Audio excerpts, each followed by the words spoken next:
So I'll be reading from the Autobiography of Xu Yun, or Empty Cloud. Korgakap. Namo tassa bhagavato arahato samma sambuddhassa. Namo tassa bhagavato arahato samma sambuddhassa.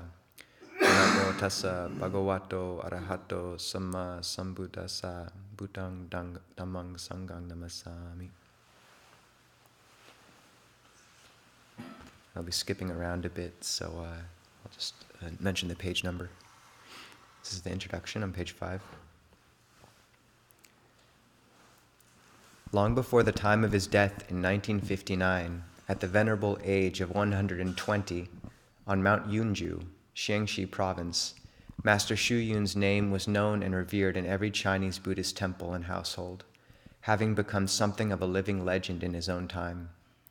His life and example has aroused the same mixture of awe and inspiration in the minds of Chinese Buddhists as does a Milrepa for the Tibetan Buddhist tradition, remarkable in view of the fact that Xu Yun lived well into our own era, tangibly displaying those spiritual powers that we must otherwise divine by looking back through the mists of time to the great Chan adepts of Tang, Song, and Ming dynasties.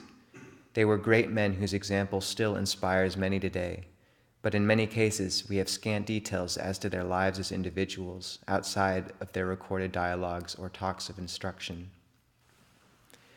Throughout the Master's long career, whether in good fortune or bad, he remained a simple and humble monk.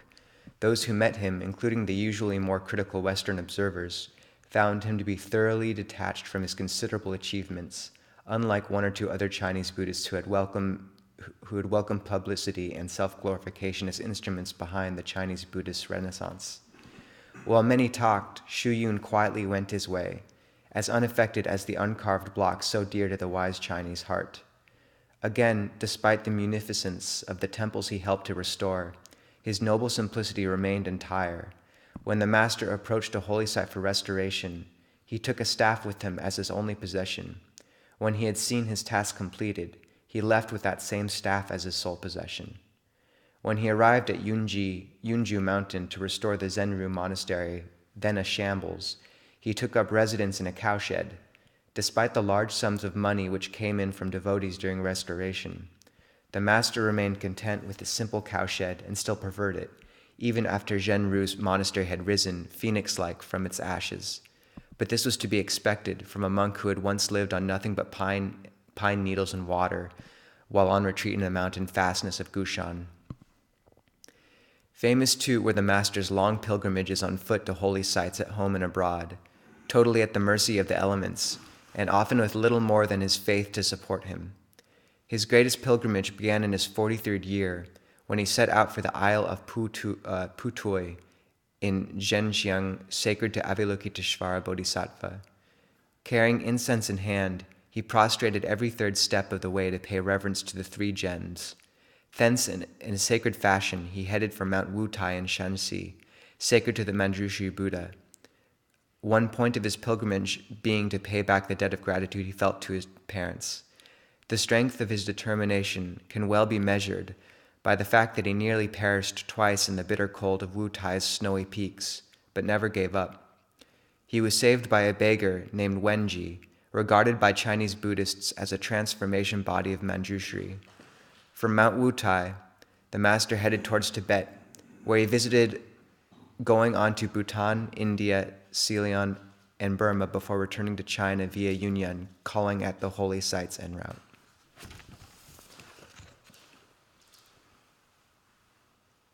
Okay, so this is his page 25, his 28th, 29th, and 30th years, after he's run away from home and a marriage that he didn't want to participate in and become ordained. I stayed in the grotto for 3 years. During those years, my food consisted of pine needles and green blades of grass, my drink the water of mountain streams. As time went by, my trousers and shoes wore out, and I had only my robe to cover my body. My hair and beard grew to over a foot in length, so I wore a top knot on my head.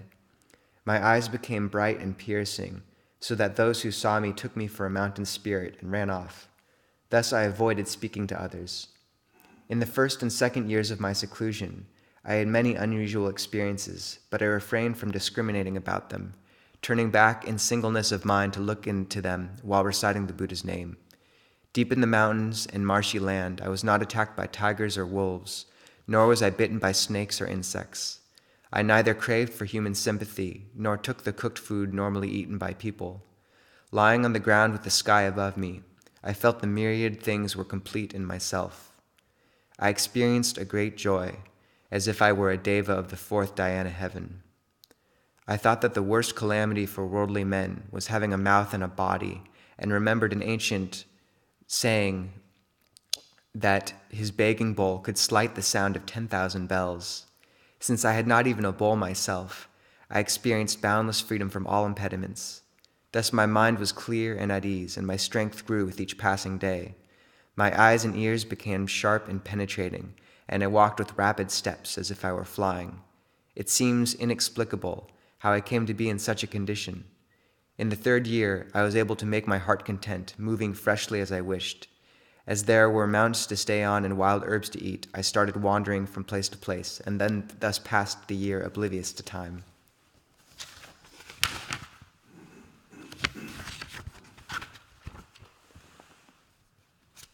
Okay, moving to page 35.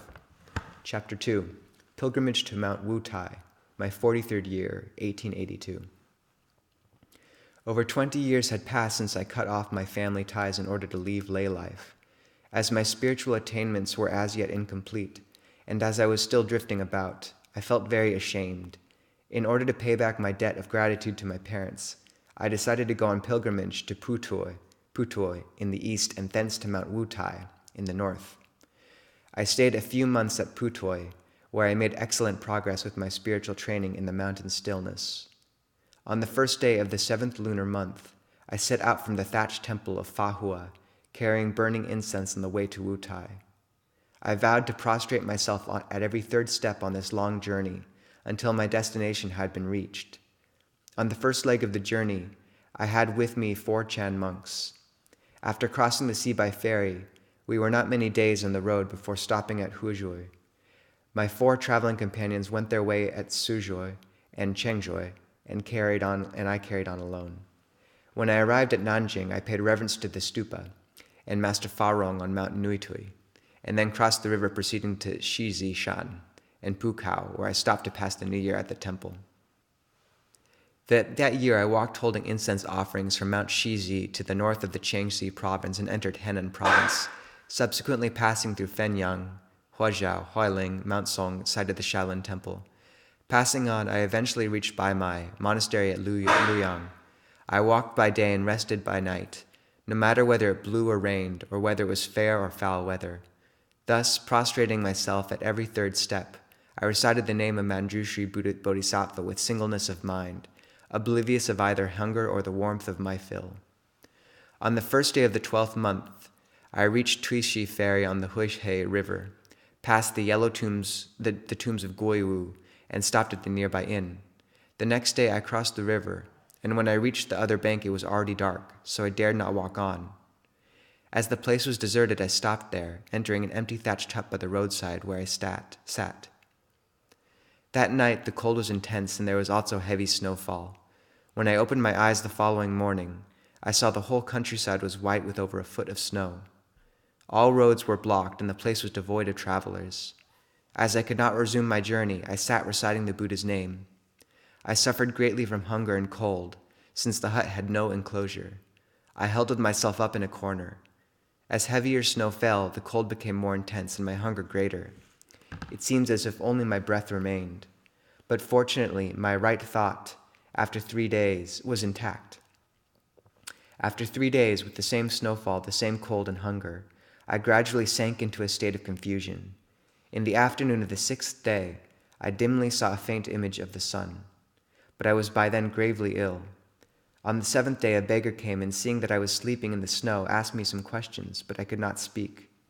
He realized that I was ill from the cold, swept away the snow, took some straw from the hut, kindled a fire, and cooked a gruel of yellow rice, which he gave me. I was thus warmed and brought back to life. He asked me, "Where did you come from?" "Putui," I replied. "And where are you going?" he asked. On pilgrimage to Wutai, I replied. What is your name? Wenji, he said. Where are you going? I asked. I came to Wutai and I'm going to Xian, he replied. I asked, since you came to Wutai, do you know people in the monasteries there? Everybody knows me there, he said. I asked, what places do I have to pass through from here to Wutai? He replied, Mengsheng, Huiqing, I'm going to skip this because I can't pronounce them all, there is a monk there called Xingyi, who hails from the south, and his self-cultivation has been excellent. I asked, how far is it from here to the mountain? A little over 2,000 li, about 620 miles, he replied. At sunrise, the beggar cooked up a gruel of rice, yellow rice, using ice water to boil it with. Pointing to the contents of the pot, he asked, do you have this in Putui? No, I replied. What do you drink there? The beggar asked. Water. As the snow in the pot had fully melted, he pointed his finger at the water and asked, what is it? As it did not reply, he asked, what are you seeking for in your pilgrimage to the famous mountain of Wutai? I replied, I did not see my mother when I was born. My purpose is to repay my debt of gratitude I owe her. And there were notes on the previous lines. Here, Wenji Manjushri probed the master by his question, which means my mind is pointing at the ice and asks you the question. And also, were you taught to realize your mind at Putui?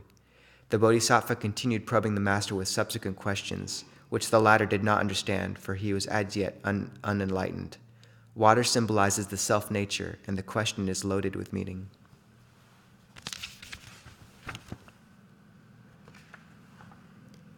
He said, what with the bag on your back, the distance involved, plus the cold, would you be able to reach Wutai? I advise you to cancel your pilgrimage. I replied, I have taken my vow, and I will fulfill it regardless of the distance or time required.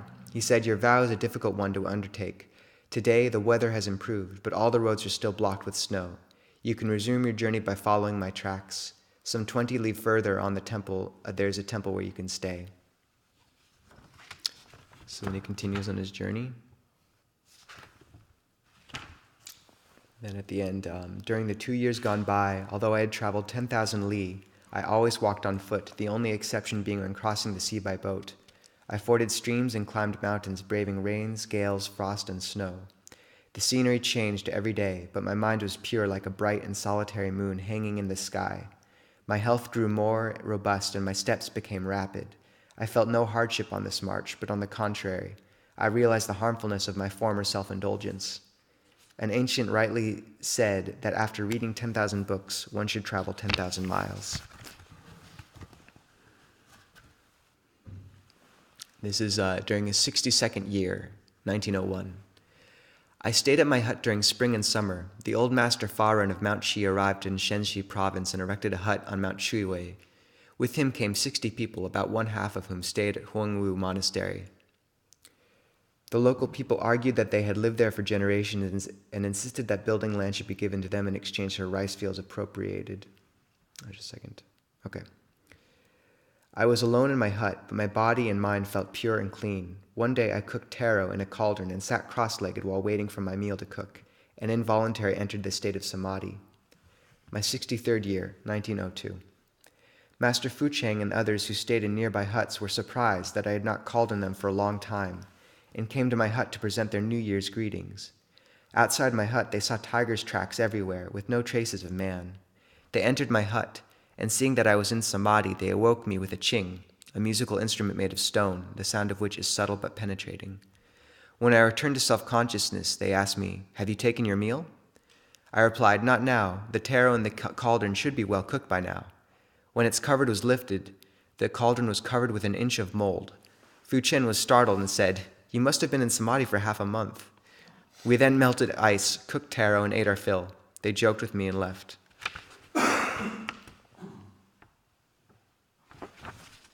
A few days after Fu Cheng had left me, monks and laymen in the nearby and distant places came to see me. In order to avoid the trouble of meeting people, I left at night with my baggage on my back for the wilderness where there is not an inch of grass.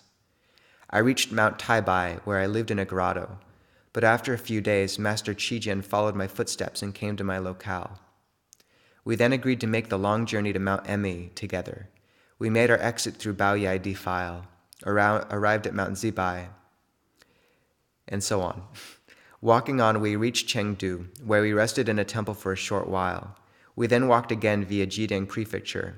We eventually arrived at Emri Shrine, where we ascended to Jingding Peak, the Buddha mountain.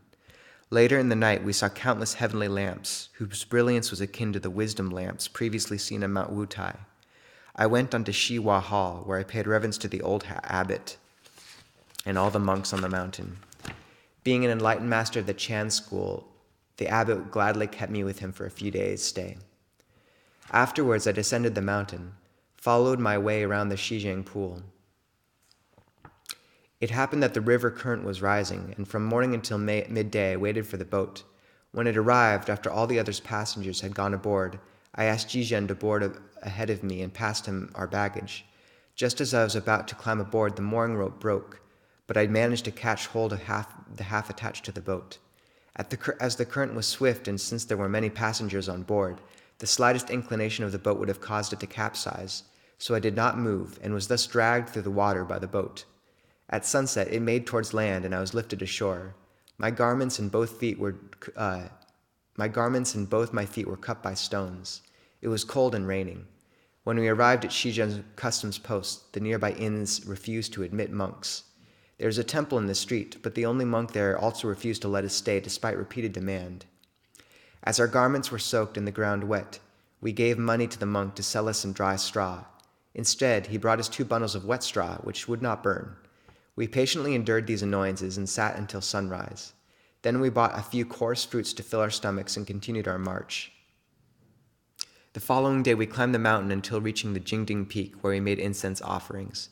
I again thought of the sacred site of the Buddha and the Patriarch, which was now in such a dilapidated condition, and the degeneration of the whole Sangha order in the province of Yun. I vowed to build a hut on the mountain to receive visiting pilgrims, but was prevented from doing so by the monastic hereditary system prevailing in those days.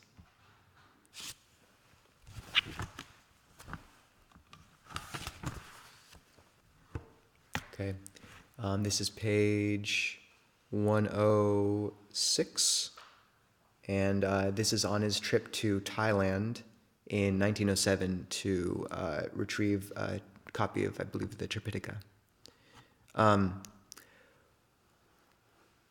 One day, as I sat cross-legged, Next, I stayed at the Longquan Monastery, where I expounded the Sutra of Siddhigarvis. One day, the British consul came to see me and gave me $3,000 in order to build a hall for housing the Tripitaka upon my return to Yunnan. I required a large sum amounting to several tens of thousands of dollars, but until the consul's offering, I had only collected a small sum. A few days after I had finished expounding the Sutra of Siddhigarvis, I continued to expound the Universal Door to an audience of several hundred people. One day, as I sat cross-legged, I involuntarily entered the state of Samadhi, and thus forgot all about expounding the sutras. After I had been sitting so for 9 successive days, the news spread in the capital, Bangkok. The king, high ministers, male and female disciples came to pay their reverence. I came out of Samadhi, and after I had finished expounding the suttas, the king of Thailand invited me to his palace to recite them once more. He presented me with many offerings and respectfully requested for me to accept him as a disciple. The literati and people who became my disciples numbered several thousand persons. After this experience of Samadhi, both of my legs became numb, and I could only walk with difficulty. Soon my whole body became paralyzed, and as I could not hold my chopsticks, others had to feed me. Okay, so this is at its 111th year in 1950, after the Communist Revolution was in effect. The 112th year, and it's a note by one of his editors. The master dictated his life story up to his 112th year, after which his attendants recorded subsequent events as they occurred until the time of his death. At this time, the Communist Revolution had taken place, and the first shudders of ideological change were beginning to make themselves felt. That spring, a great many monks, nuns, males, and female lay disciples had gathered to receive the precepts of at Yunmen Monastery, where the community numbered over 120 monks. Over the 24th of the second month, a band of more than 100 thugs suddenly came and surrounded the monastery, allowing no one to enter or leave it. First, they forcibly detained the master in the abbot's room, leaving a few to watch him, and confined the monks to the Dharma and meditation halls. After that, they searched the temple building from roof tiles to flooring bricks, including the statues of the Buddha and the patriarchs, sacred articles, and the cases containing the Tripitaka. Although over 100 men searched for over 2 days, they found nothing illegal. Then they accused the community of all sorts of crimes, but in reality they had wrongly believed groundless rumors that there were arms, ammunition, radio transmitters, etc. hidden in the monastery. Although 26 monks were arrested and brutally beaten in an attempt to force them to divulge the supposed cache of arms and money, they all declared they knew nothing of such things. On the first of the 3rd month, the master was taken to another room, the door and the windows of which were sealed up. He was given nothing to eat or drink, and was not even allowed to go out and ease nature. The room, dimly lit by a small lamp, resembled hell. On the 3rd day, about 10 tall men entered roughly and ordered the master to surrender gold, silver, and arms. When he said that he had none, they struck him, first with wooden sticks and then with iron bars, until his head and face bled. He was interrogated while being attacked, but sat in the meditation posture to enter the state of jhana. As the blows rained down mercilessly, he closed his eyes and mouth and seemed to be in the state of samadhi. That day they beat him 4 times and finally threw him to the ground. Seeing that he was badly hurt, they thought he was dead and left the room. A little later the guards also left, and the master's attendants carried him to bed and helped him sit in meditation posture. On the 5th day, when they heard that the master was still alive, they came again. And I don't want to read the exact description again, but his attendants helped him sit up and told him how long he had stayed in jhana and lain in bed. Slowly the master said, "I thought it was just a few minutes." And then he said to Fa Yun, "Take a pen and write down what I dictate, but don't show the notes to outsiders lest they blaspheme." Then he said slowly, "I dreamed that I went into the inner chamber of Maitreya Buddha in the Tusita heaven, which surpassed in beauty and majesty all we have on earth. Maitreya Bodhisattva was seated on a throne and was expounding the Dharma to a large assembly, where I saw over 10 of my late acquaintances. I brought my palms together to salute them, and they pointed to the 3rd vacant seat in the front row on the east side, telling me to sit there. Arya Ananda was the leader of the assembly and sat close to me.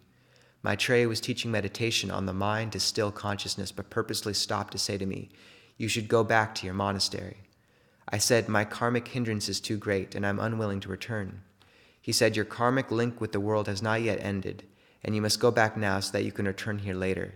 He then chanted the following gatha: 'How do consciousness and wisdom differ? When like wave and water they are one. Distinguish not between a golden jug and bowl, for in essence the gold of both is but the same. The capacity of self-nature is 3 times 3. A thin string of hemp or small snail's horn appears like a strong bow to the hallucinating. This fearful illness vanishes when delusion ends. Like a house of dreams is this human body, an illusion to which one near should cling. When that illusion is recognized, one keeps from it and is enlightened. Bodhi is illuminating, and perfect as it shines on all. Saints and worldlings, good and evil, even happiness, are illusions like flowers appearing in the sky. Because of your great compassion, you have vowed to save all beings, and are now involved in this world of dreams. The evil karma of this eon flourishes, so be alert, awake to all that happens. Turn not back when from compassion the seas of suffering you sail. The lotuses rise from the mud to flower, bearing a Buddha seated in the center." There were many other verses which I do not remember. He also gave me advice which I must keep to myself. The thugs who had beaten and tortured the master and who now witnessed his remarkable feat of endurance whispered to one another and began to feel afraid. A man who seemed to be their leader asked a monk, "Why did the old monk not succumb to our beating?" The monk replied, "The old master endures suffering for the welfare of all living beings, and also to help you escape from your troubles. Later you will know why he did not succumb to your beating." The man trembled and never thought of torturing the master again.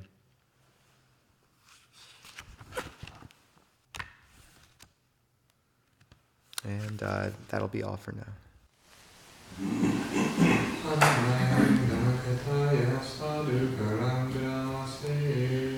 Sadhu, sadhu, sadhu, anumodam.